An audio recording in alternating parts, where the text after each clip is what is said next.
Drage državljanke, spoštovani državljani, nikoli ne odnehaj in nikoli se ne predaj. Mi v novoletnem voščilu piše slovenski športni šampion Tadej Pogačar.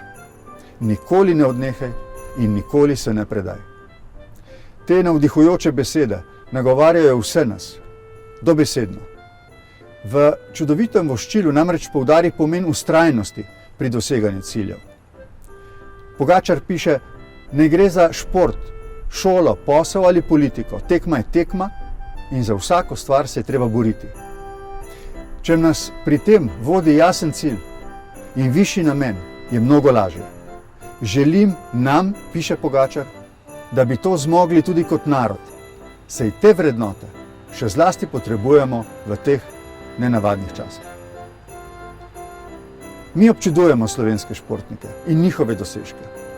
Občudujemo njihovo zmagovalno miselnost, ki jo kdaj pogrešamo pri nas samih.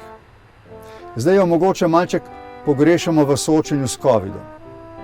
Zato si moramo pomagati, se spodbujati, vztrajati in skupaj zmagati.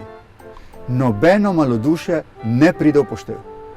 Ciljna ravnina je sicer daljša, kot smo mislili, toda zadoščenje, da jo bomo končno zmagovito prečkali skupaj, bo neskončno. V upanju, da se to zgodi čim prej, nam želim odločnost, strpnost in pogum. Srečna Slovenija!